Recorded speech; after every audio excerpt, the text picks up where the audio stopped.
We've seen characters come and go over the years while watching SpongeBob. Some are good one-liners, some are good the first time and not so much the second time, and some are straight up unwelcomed, at least for me. But nothing stressed me out more than this character, Squillia. Hold on now, I'm not saying she's a bad character, quite the contrary. I think she has all the potential to become one of the most needed characters in the show that we just never have. Or should I say, that Squidward never has. So this episode is called Love That Squid, from Season 7.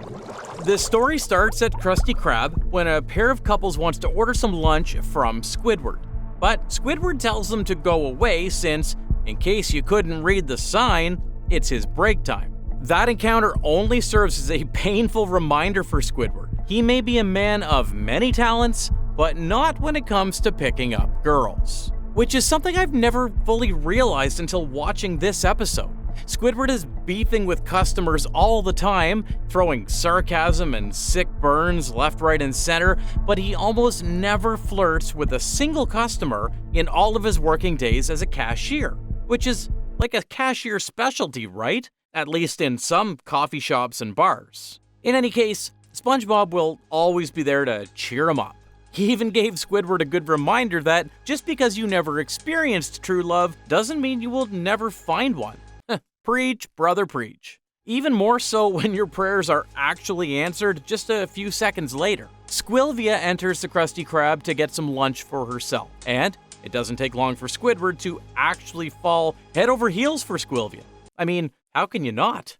Just look at that. Well, why don't you ask her out on one of those dates you keep talking about? My next move exactly. However, things might not go so smoothly for our cashier. Just like he said previously, he never had one true love before, so he doesn't know how to act when he sees one.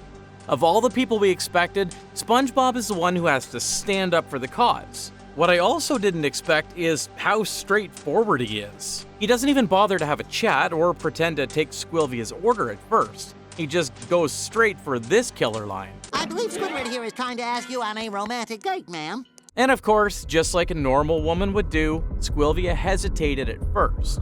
I mean, she barely even knew Squidward, they just met.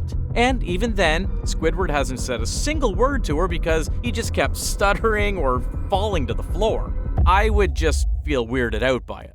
But our wingman, SpongeBob here, he does more than just be a middleman. He goes over and above to convince Squillia into going on a date, including glazing Squidward. He's an incredible painter, a musician, he loves to cook and clean, and he also gardens quite a bit. And the most important one... It's his selflessness, his undying commitment to being a true friend. You know, except for that last one there, they are all actually true. We've seen Squidward do all of those things on a regular basis as a hobby. The only exaggeration is Squidward's commitment to being SpongeBob's friend, but even then, we all know Squidward will do so if the situation presses him to.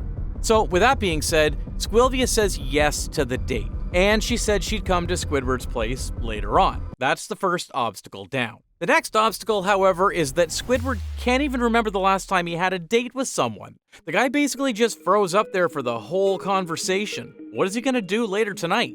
So, despite his rational judgment, Squidward just trusts SpongeBob to sort of guide him through the preparation process. Because I don't think SpongeBob has had a successful experience in dating someone before either. The only time he ever actually takes a girl with him is in the episode The Chaperone, back in Season 1, where he takes Pearl to her prom as a substitute for Kevin. Pearl ended up saying she was having a great time despite all the chaos and the fact that they got kicked out of the prom. But I still wouldn't call that successful. Then there was another time when SpongeBob made love to a beautiful sandwich, which was just, I don't know, psychopathic to say the least.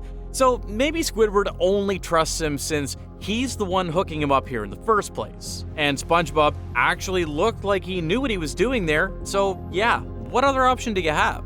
Anyway, Squidward shows up to have the learning session with SpongeBob, and wouldn't you know it, the plan is to have a mock date with SpongeBob who dressed up as a girl.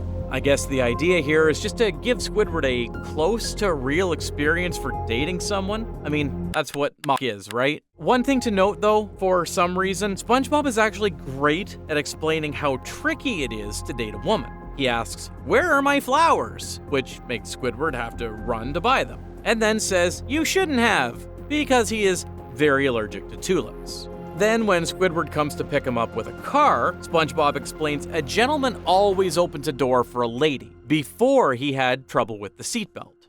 And then he says he has to go to the bathroom first. So look, if there's any ladies out there watching this video, I'm not saying it's difficult or annoying to take you out on a date. It's just that there's some inconveniences that we would rather not have to go through. Everything else is great. Anyway, they drive around the block pretending to go to the restaurant while ending up at Conch Street again. Then they go to SpongeBob's rooftop to have the mock dinner, where SpongeBob explains the most important part of the date, the chit-chat time. Which again, SpongeBob is somehow very well versed on the topic. Then Patrick shows up as their waiter. While serving food, he also starts to hit on SpongeBob for some reason. I guess the idea is to test Squidward to protect his lady when someone disrespects her. Unfortunately, Squidward didn't play into it. He said the whole thing is a waste of time. In fact, the real date starts in 5 minutes, so he just decided to go. Now, SpongeBob tries to chase him, but he ends up tripping on the stairs and hitting Squidward in the process. So now Squidward is fuming for good and basically lashes out the way that he normally would. However, when he's done yelling at SpongeBob and turns around, Squillia is already standing there, watching every bit of their conversation. So Squidward thinks, "Oh, it's all over now. She saw that I'm a mean-spirited person," which is exactly the opposite of what SpongeBob said at the Krusty Krab. So now she'll just leave out of disappointment. And to his surprise, Squillia actually said the opposite. That was a real sweet ending, I'm not gonna lie. However, I'm a little bit suspicious, because for some reason, I actually thought Squidward would get dumped on the spot, which I think is the original ending for the episode. But at the last minute, the writer said, nope, let's give Squidward a heartwarming ending for once. Considering this was season 7, and how the episode plays out, yeah, I know they're thinking it, but I just can't prove it. It's also nice to see that Squidward didn't get physically abused as a joke. Other than the stairs incident, he's just really annoyed at worst. On another note, despite me hyping up Squillia since the beginning of the episode, she didn't actually have a lot of moments here, right? I mean, I guess a little bit at the beginning, and a little bit towards the end. Personally, I'd love to get more screen time from her. But even this is more than enough to highlight her pretty interesting personality, and explain why she's the character this show so desperately needed. Okay, so it's no secret that I've got a bit of a soft spot for Squidward. I actually think Squidward needs a more diverse role in the show. SpongeBob certainly has. Patrick has his own show now with his star family. Even Mr. Krabs has some sort of different role when the plot asks him to be a father for Pearl rather than just a cheap businessman. And, not to mention, he already dated Mrs. Puff on and off since Krusty Love. Yeah, it's been a running theme now. As for Squidward, he doesn't get any of that. Any plot revolving around him would usually be about the crazy neighborhood that Conch Street is, or as a cashier at the Krusty Krab. There's also some episodes about him exploring his artistic hobbies, and some more with his family members, but that's nothing compared to what Patrick gets. My point is, why can't Squidward have a girlfriend? We've seen him chasing Patricia in That's No Lady, but that's just Patrick in disguise, so the whole plot is just one big misunderstanding played as a comedy. He's also taken interest in Petunia at the flower shop, but that's also Plankton in disguise. He really can't tell the difference, huh? So I think Squillia would bring out that fresh side of Squidward that we never really get to see. It's not often we see Squidward so hopeless, not knowing how to talk to a girl, to the point he would willingly ask SpongeBob for advice. SpongeBob, you gotta help me. It's been so long. I really love their harmless banter here. It's one of the better setups we get from them. It has some pizza delivery vibes to it, where they both share the same brain cell even though they had the exact opposite way of thinking. As for Squillia herself, she's a strong character. we don't really see anyone in Bikini Bottom with a refined taste, while also being sassy on a regular basis. In other words, female Squidward. Really, Karen is the only name that came close to the conversation. She loves to roast Plankton at any time while being the only one that ever truly loves him. It might have to do with Plankton programming her that way, but hey, they both seem fine with it. Which brings me to the next point in my argument. Plankton and Karen are the only canon relationship in this show, because they actually married and lived together. They're the only ones that gave us a story about the highs and lows of a relationship. Sometimes your man is being stubborn with his decisions, and Karen has got to go to great lengths to stop him for his own good. Sometimes it's about your man being unfaithful. And a few rare times when your wife is hard to please and you realize you never really treat her nice. Shame on you, Plankton. But most episodes about Plankton and Karen are generally good. They rarely suck. As bad as they treat each other, they still turn up when it matters the most, and never fail to say how they really feel. Now, Squidward might not get all of that. His main role on Conch Street is handling his crazy neighbors, but since he already gets beaten up so much day in and day out by almost everyone, why can't he get his much-needed break with Squillia? Based on what we saw at the end of Love That Squid, it seems that they both are still on good terms with each other. So why didn't you bring her back, Nickelodeon? Because surprisingly, this is the first and last time we meet Squillia. Why is that? You don't seem to mind bringing back Nosferatu a few times, despite not everyone liking him.